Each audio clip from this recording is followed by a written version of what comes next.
O homem sempre pergunta de onde eu vim, para onde eu vou e quem eu sou. Eu acho legal a iniciativa, acho que tem tudo a ver com o Pará, acho que tem tudo a ver com o Arthur Leandro, sim, que lá na favela onde eu fui também, tivemos uma rádio lá montada, numa comunidade do lado da cidade do Pará, uma comunidade totalmente marginal, com tiroteio, caralho, direito a tudo. A gente fez uma rádio, e eu falei na rádio, na entrevista, mostrei trabalho, falei tudo. E tem muito a ver com essa atitude de vocês, mas ao mesmo tempo é surpreendente, porque no lugar desse, escolher esse lugar, por que esse lugar, por que a periferia? Eu queria até fazer pergunta a vocês, por que isso tudo? Porque, na verdade, quando fala arte política e periferia, na verdade as coisas pululam em espaços e lugares diferentes, né? Bem diferentes. Eu fui criado na periferia, eu sou fruto de Nova Iguaçu, da cerâmica propriamente dito, quem conhece. E depois eu migrei para o Rio de Janeiro. Quando cheguei no Rio de Janeiro, eu era o negão, o negão, aquele a ser apontado, que é o negão, que é execrado, que entra pela porta traseira, que não pode entrar na frente. Lembra disso? Todo mundo lembra. Ontem mesmo alguém me contou uma história assim. Então o racismo não parou, não acabou. O negão não deixou de ser execrado. Quando o Lula fala das cotas, que foi aprovado pelo Congresso, para tentar pagar um pouco dos pecados, a gente fica pensando, caralho, são 500 anos de porrada, sem parar. Para quem é sararau, para quem é negão, sabe o que é, entendeu? Para quem é branquinho como você, talvez não sinta tanto, entendeu? Mas eu fui, em vários momentos, execrados pela minha atitude, pelo meu jeito de ser. Então, essa liberdade é uma das políticas, é uma das brigas. A outra é aquela mostrar a cara. Eu sou eu mesmo, olha aqui, eu sou eu mesmo, olha como eu sou lindo. Vai ter que me engolir. Eu estava sentindo falta de uma conexão daquele sambinha que está tocando ali fora e a gente que está aqui dentro. Gente, nem eu, nem eles, ninguém é melhor do que ninguém, nós somos iguais. Eu só tenho que conectar as linguagens, ver onde é que a gente se encontra. O Fogo Cruzado, o trabalho que eu vou mostrar para vocês, que eu trago, tá com fogo em Santa Teresa, é o encontro de várias instâncias, de vários momentos de criação. O Fogo Cruzado, ele nasce numa necessidade de resposta daquilo que eu vivia. Então, Mariana, essa resposta que você me deu no momento em que você vive esse lugar, é muito isso. O seu trabalho tem uma potência maravilhosa, porque ele é muito verdadeiro. Ele não tem apelo nenhum, ele é verdadeiro, ele é o acontecimento aqui e agora. Vê se você entende. Ele não linka com ninguém, apesar das fitas que me remete a Pernambuco, aquelas coisas do Nordeste, do Maracatu e tudo. Não importa. O lugar é outro, o acontecimento é agora e você está antenada. Você simplesmente pega e vai pra rua e mostra a tua cara. Isso é do caralho. Nós precisamos fazer isso. Todos nós precisamos fazer isso. Entendeu? Para quê? Para mostrar que a arte contemporânea, ela não é uma coisa de elite. Ela é uma coisa de todos nós. Ela é para todos nós. Para todos nós fluirmos juntos. O Fogo Cruzado foi um insight mesmo de madrugada, durante o tiroteio no Morro da Coroa. Eu moro do lado. E eu acordei com o tiroteio, eu pensei, Fogo Cruzado na madrugada, vou fazer esse trabalho. Fogo Cruzado na madrugada, só isso. Nada demais. Tacar fogo nos trilhos onde eles se cruzam, 3 horas da madrugada, onde o momento que o bonde não passava. Só que eu tinha uma questão de logística, tinha questão de autorização, então, como eu estava muito mais próximo do bandido do que da polícia, eu fiquei mais à vontade e fiz tudo sem pedir nada a ninguém. A polícia pensou que eu era bandido e foi embora, educadamente, né? E aí deixou a gente trabalhar à vontade, todo mundo viu que não aconteceu nada. A fala de vocês se encontra muito nesse lugar, né, da periferia, porque a Isabel ela também tem vários trabalhos aí da periferia brasileira, né? E uma fala também muito interessante sobre como pensar essa periferia e como desconstruir a imagem que se faz dela. Então, aí eu fiquei pensando o que é que eu poderia falar, que não só da minha experiência enquanto trabalho, isso que a Ítalo está falando, na periferia, nesse sentido de ir de ter a periferia como uma área urbana, onde não se tem muito acesso a um monte de coisa, enfim, eu fiquei pensando como é que a gente poderia extrapolar, entendeu? Esse conceito de periferia. E aí, assim que eu cheguei aqui, eu nunca tinha vindo em Realengo, né?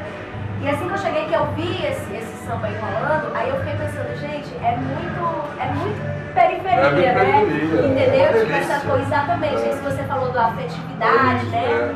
E só que assim, é uma periferia que nós mesmos, assim, ou no meio acadêmico, intelectual, ou até no meio mesmo artístico, a gente tende meio que rechaçar. Eu né? não. Tipo, não, tudo bem, mas a maioria das pessoas. A maioria, isso. sem dúvida, é verdade. Essa questão. É um tal de preconceito que eu tô te falando. O preconceito, exatamente, de. Facebook esse tem campanha, pagode. aquela história do fone de ouvido, né? Campanha pra funkeiro, pra parar o. Exatamente, tipo, se tem preconceito com o funk, né? Se tem preconceito com o pagode, né? Porque ninguém fala pagode, né? Fala o samba, né? Porque aí lembra do Cartola, do Diego Rosa, mas nunca ninguém fala do Fundo de Quintal, do Sorriso Maroto, enfim, desses tantos outros que vieram, né? E aí eu fiquei pensando então muito nisso, em como é que a gente poderia tratar aqui um diálogo sobre essa periferia, entendeu? E não só essa periferia de denúncia, né, que vem aí atrelada com o movimento do hip hop, né, e tantos outros movimentos, né, que surgiram. Então eu acho que poderia ampliar o que é a periferia, né? Tipo, a periferia, tem a periferia aqui do Rio de Janeiro, que quando se fala da periferia do Rio de Janeiro, a gente só pensa numa coisa, tiroteio e tráfico, né? Pensa nisso. E aí, às vezes, eu sou de Fortaleza, né? Faz 6 anos que eu tô aqui. E aí, às vezes, eu converso com algumas pessoas daqui e eu começo a falar sobre Fortaleza e as pessoas falam assim pra mim: nossa, mas em Fortaleza tem isso, tipo, tem tráfico, tem isso, sabe? Porque a visão que se tem do Nordeste é completamente deturpada, né, pela grande mídia e tal. Como do Brasil lá fora. Exatamente. E como o próprio Rio de Janeiro lá fora. Porque quando eu chego em Fortaleza, a minha família, quando a gente tem pavor do Rio de Janeiro, né? Por quê? Porque é deturpada, soldado, exatamente. Vai tomar um tiro na testa. Isso. Cada esquina. Então assim, é muito. E na verdade, eu acho que tudo que não está nesse centro desse pensamento do senso comum é periférico. Então, sendo assim, até nós mesmos somos periféricos. Sem dúvida. Né? Tipo, eu faço parte de um grupo de teatro com o Wellington também, que é o Bando Filhotes de Leão. E a gente trabalha muito com a questão da ocupação de espaços, da ocupação poética de espaços. E a gente dentro do teatro é periférico. Né? As pessoas vão assim meio estranho, o que é isso, essa sujeira, não entendem muito bem. Então assim, eu acho que a periferia, ela é um estado de espírito, sabe? Ela é um estado de espírito. Foi a conclusão que eu cheguei. Eu queria até fazer um contraponto, porque eu também concordo com você no Brasil que a periferia seja um estado de espírito.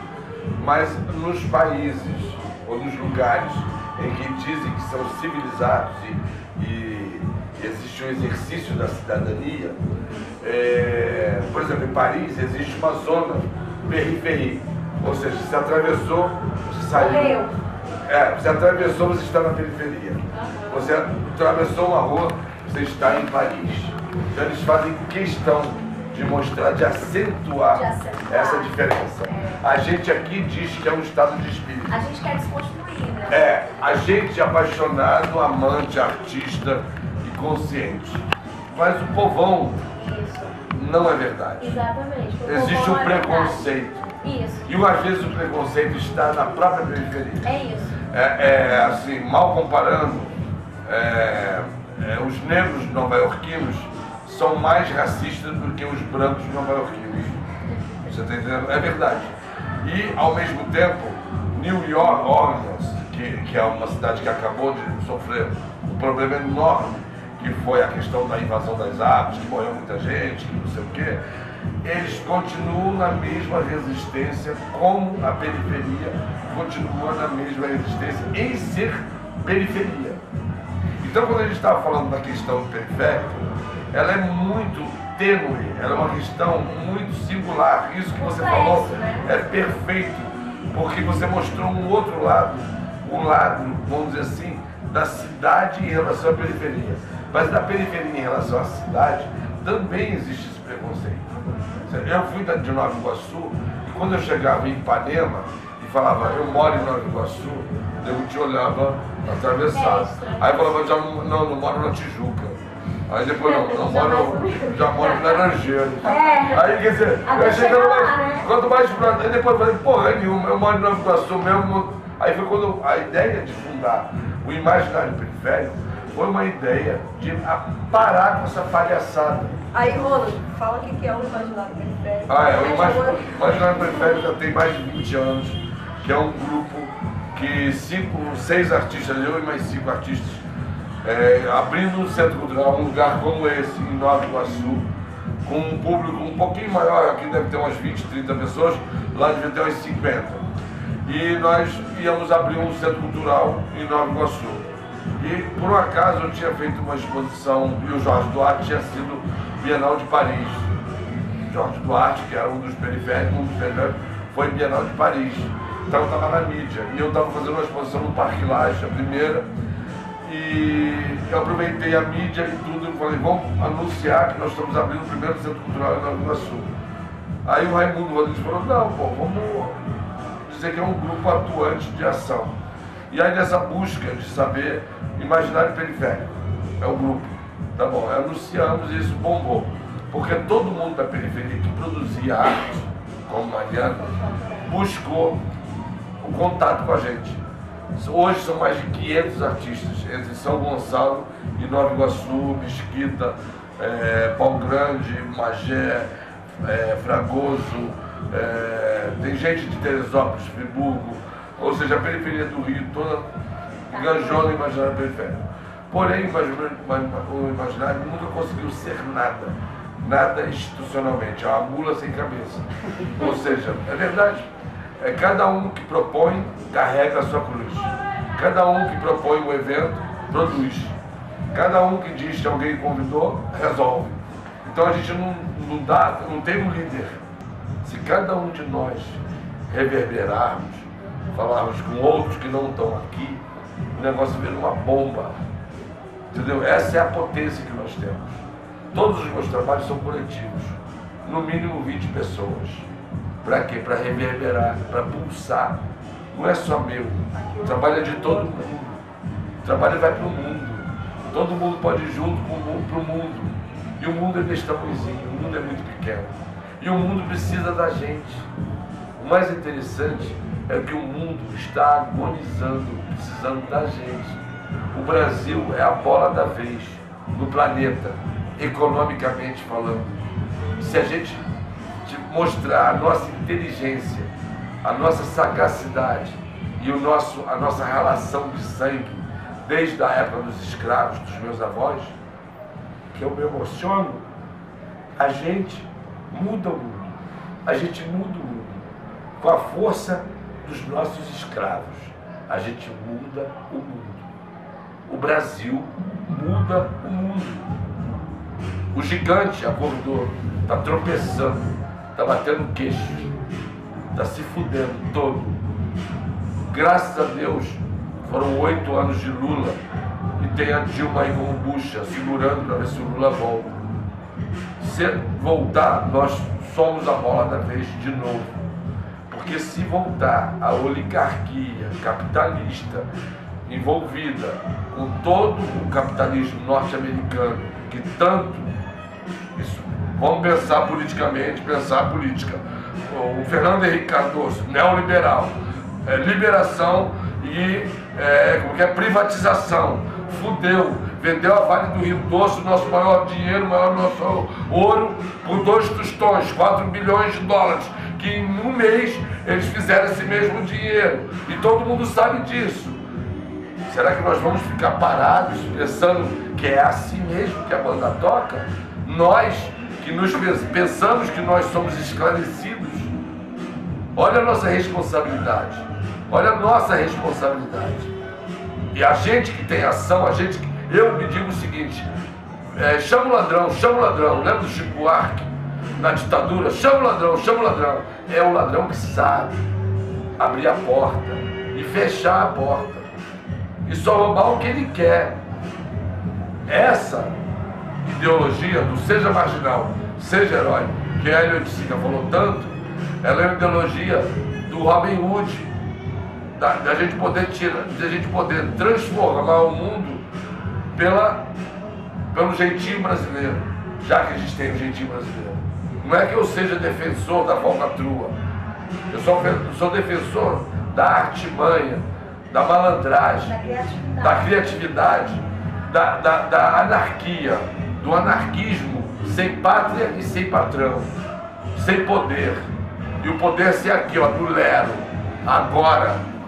Quem tem potência e tem poder, faz agora.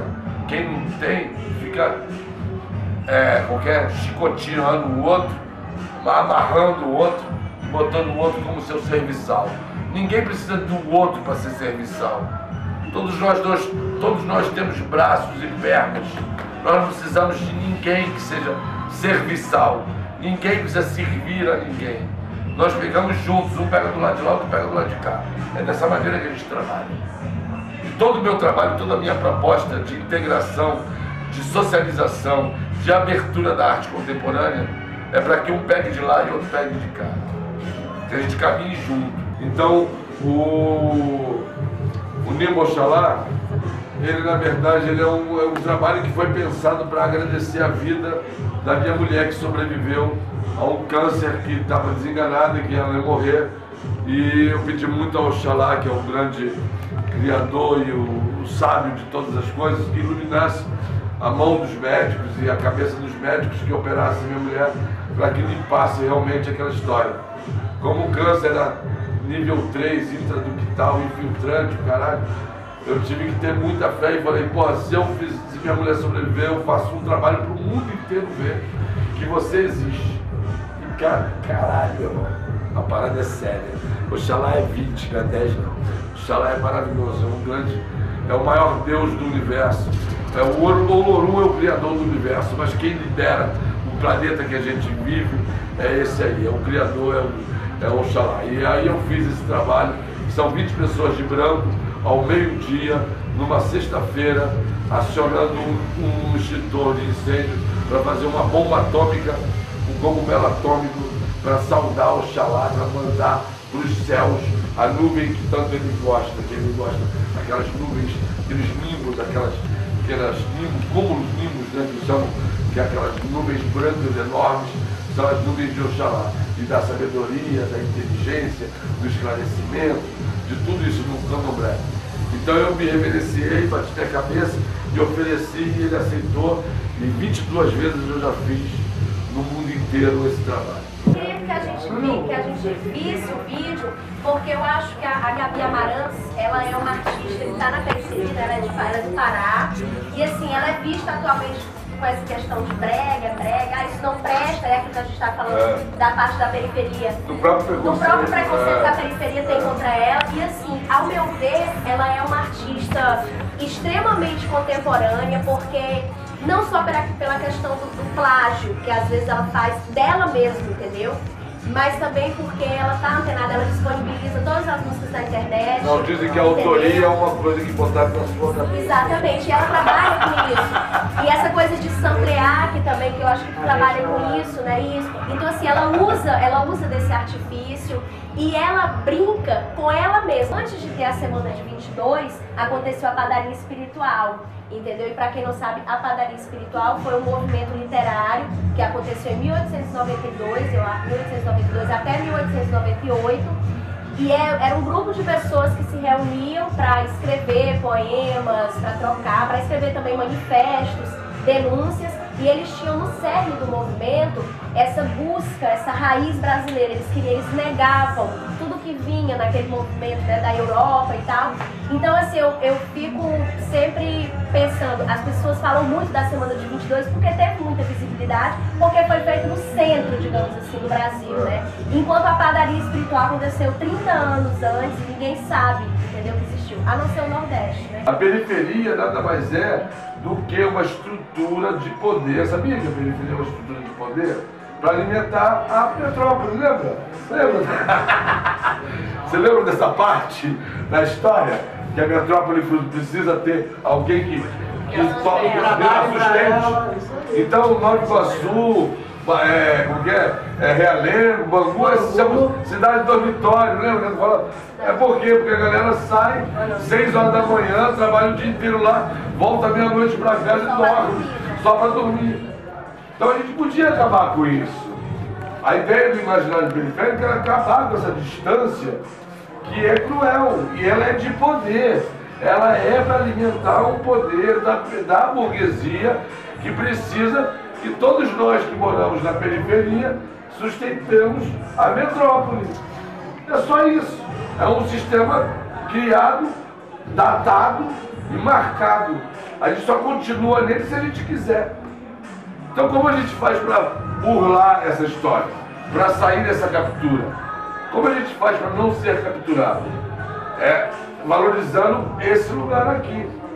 Se aqui produz alguma coisa, ninguém tem necessidade de ir lá. Se aqui produz cultura, ninguém vai no show de lá, vai vir no show daqui. Vamos botar um exemplo, Jorge Benjó vai tocar em Realengo, todo mundo vai ficar aqui. Mas Jorge Benjó vai tocar no Circo Voador, todo mundo vai no Circo Voador. Então vamos descobrir o Jorge Benjó de Realengo. Cadê o cara que toca bem aqui? Cadê o bom músico daqui?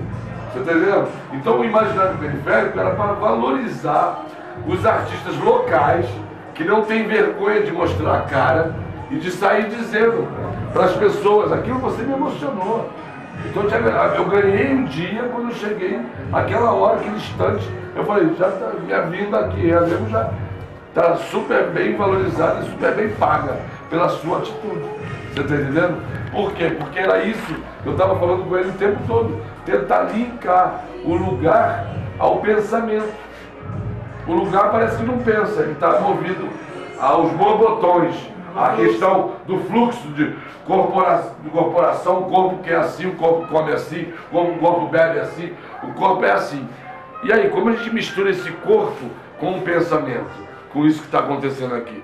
Que aqui é uma musculação, aqui é uma malhação do pensamento, né? Então, na ginástica do pensamento. As ilustrações são só para ilustrar o pensamento. Então, pensar não é crime. Foi crime durante alguns anos atrás, no Brasil. Eu morria se pensasse. Então, vamos fazer com que as pessoas ali do lado, aqui do lado, pensem também, discutam com a gente também essas questões. E assim a gente vai criar público, vai criar colecionador, quem quer vender arte, quem quer fazer um programa que tenha reverberação, tem que criar quem goste daquilo. Se a pessoa não conhecer, ela nunca vai gostar. Entendeu? Então, eu acho que quando eu me proponho de vir até aqui, é justamente para despertar todo mundo que está aqui, para se mexer, porque nós, naturalmente, estamos acostumados a nos anestesiarmos. A gente não sente muita coisa. A gente vê muita televisão, escuta muito rádio, aí fica meio impregnado dessas coisas, achando que acha que sabe de alguma coisa. Quando você leva um susto, você fica sem defesa. E aí você deixa entrar aquela situação, aquela conversa, entendeu?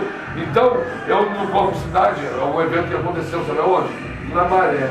Mas era um pouco parecido com isso aqui, só que aqui por conta dela, nunca vai ser a mesma coisa. Porque lá, a asepsia era uma higiene só. Todo mundo que está aqui na galeria não se mistura com quem está lá em Realengo. Realengo é aqui do lado, mas eu estou aqui.